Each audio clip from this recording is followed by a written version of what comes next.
Rassie Erasmus has made a number of changes to his touring squad to face Los Pumas in Argentina.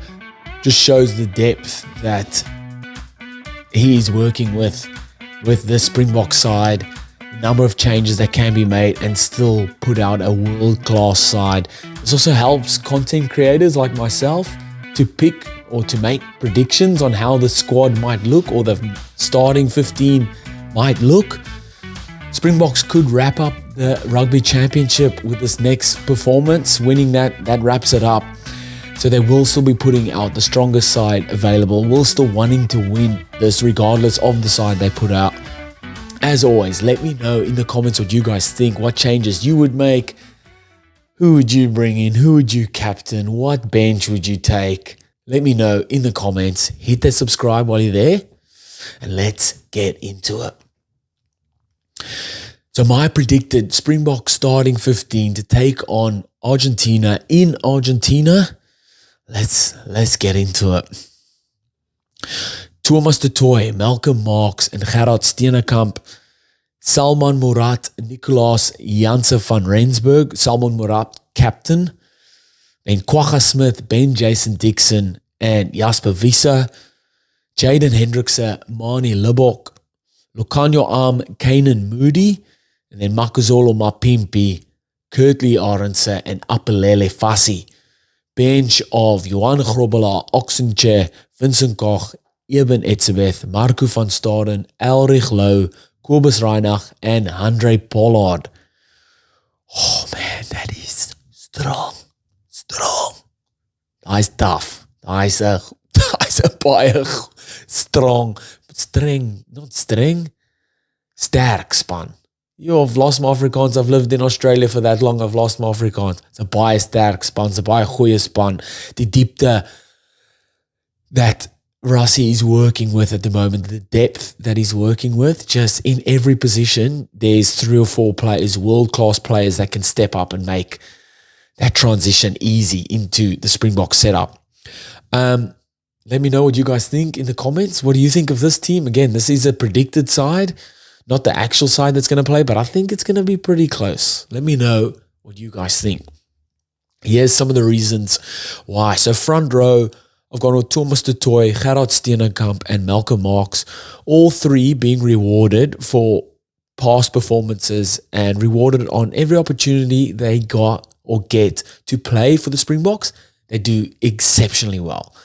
Thomas de Toy is coming off fantastic form from the Premiership. He does well every time he gets the opportunity. And I think he's been brought back into the squad and I think he gets the jump to start there. Gerard Steenekamp, also, every single time he comes on for the Bokke, does outstandingly well. Whenever, whatever, however, packs down at the scrum well. He's good around the park as well. And I think he gets the jump there to start. Malcolm Marx goes without saying. He's been fantastic off the bench versus the All Blacks, but I think he's been named here, and the only other hooker was Johan Grobbelaar. So I'm guessing they're starting him. I'm guessing they're going to start Malcolm Marx, give him good minutes, get those legs ticking over. He's still coming back from a nasty knee injury, and we know what he does off behind the maul. Whenever he's got his ball in his hand, he's the ball in his hands, not his balls. He can probably do that while playing rugby as well. But, oh man, guy's outstanding. Then my locks, Salman Murat, captain, and Nicolaas Janse van Rensburg. So I've gone with Murat as captain. Rassie sees him as a future captain. I don't know if I agree too much with that. So while I'm predicting like what 15 I would choose, I'm also kind of predicting what 15 Rassie would choose. And I think he goes with Murat there. Then Nicolaas Janse van Rensburg, he was called into the squad a while ago when we were having I think it was when we were in Australia, when we were having big dramas with the locking department and injuries in that department. But he hasn't been given the opportunity to play as of yet. He has played previously for the Springboks, but I think he gets an opportunity here, whether it's off the bench or starting. The Eben is there, Roan Norkia is there as well. But I think they give Janssen van Rensburg a start. He's been playing in the top 14, so physically he can definitely bring it. What we need from the locks, he can definitely bring that. Then my back row, Kwagga Smith, Ben Jason Dixon, and Jasper Wiese. So Kwagga Smith just gets reward, man. So good whenever he comes on the field. And yes, it's coming on late against tired bodies, but he's a weapon. I think he starts at 6, not at 8. I think he's a 6. He's not an 8. And that's where when he started versus Ireland, it was tough for him at 8 because he's not an 8. I think he's a 6. He's a fetcher. He's a work rate. He's a tackler. That's Kwagga. He's a ruck hitter. That's Kwagga. Ben Jason Dixon given another opportunity. I think he'll either start or be off the bench, but he's another line-out option. High work rate. Another Peter Steph du Toit. So I think he gets the jump there. And then Jasper Wiese just needs game under his legs. He's had that much time out. He's come back straight into the mix versus the All Blacks and done exceptionally well. Let that confidence roll. Let that bulk roll. And Jasper Wiese will get the jump there at 8. 9 and 10, so I've gone with Jaden Hendrickse and Manie Libbok. So with Libbok, I definitely think he's starting. Like, he's been brought back into the squad. Handré Pollard played last week. I think Libbok gets an opportunity here and let the boy cook, man. We know what skills he has. I'm looking forward to seeing him play with this new style of play, this new style of attack shape that the Springboks have been showing. Let's see what he can do. And I think he thrives under that. Not too much thinking about it. Let's just play. Play what's in front of you. If you want to chirp. If you want to dummy, show and go, let's do it. He's got a skill set.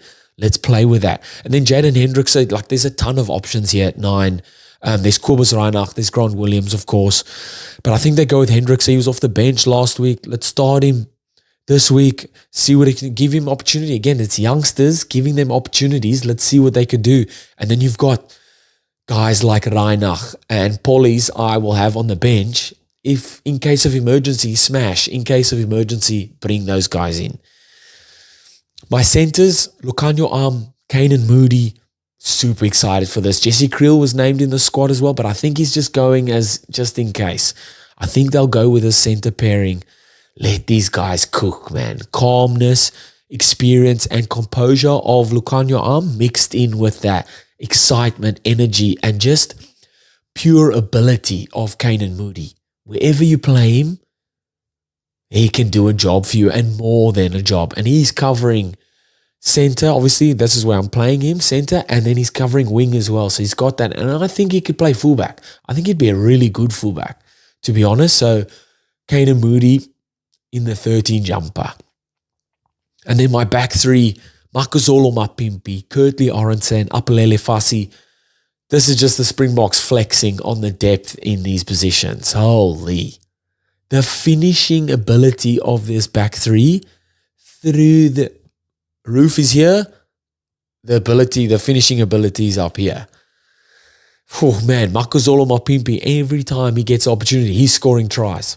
Whether it's luck or whether he's in the right place at the right time, I mean, it takes a good player to be there. And he's always there, man. He's fast, strong as well. So he'll be in there for sure. Kurtley Arendse coming back from concussion. I think it's just getting the legs ticking over again. And they haven't picked many back or utility players or back 3 players. So I think Kurtley Arendse gets the jump there. Like I said, Moody can cover there. Jesse Creel can cover if needed. And then Apelele Fassi just getting better and better every time he plays. Another opportunity for him. It's going to be hostile in Argentina. It's a tough outing. You don't just go there and win easily. It's a tough outing, man. They're going to put bombs on him. They're going to put pressure on this back 3 for sure. Let's see what you can do. I love it. And I feel like Fassi has just been taking those. He's been taking those like pressure situations and really just rising up to it. And it's really, really good to see. So for my bench, I've gone with a 6-2 split. Argentina are going to be physical, especially at home, facing number 1 rugby team in the world, in front of their home fans. They love it. There's still a possibility, technically that they could win the rugby championship. Obviously, other teams have to lose and they have to win, but there is a technical side to it, and they're going to be going hammer and tongs at this. Boks obviously want to bring that physicality and match it and give some. So I think they go with a 6-2 split because of the versatility the backline has. So Moody covers wing. Kobus Reinach can cover wing if needed. Moody covers center. Andre Pollard covers center. Andre Pollard can cover fullback. Marnie Lebok can cover fullback. Goes on. It goes on and on and on. I still think Moody can cover fullback as well. So no dramas there in case of emergency. Let me know in the comments what you guys think. What changes would you make? What wouldn't you make? Who would be your captain? How do you think the game's going to go? Let me know in the comments. Hit that subscribe and I'll see you next time.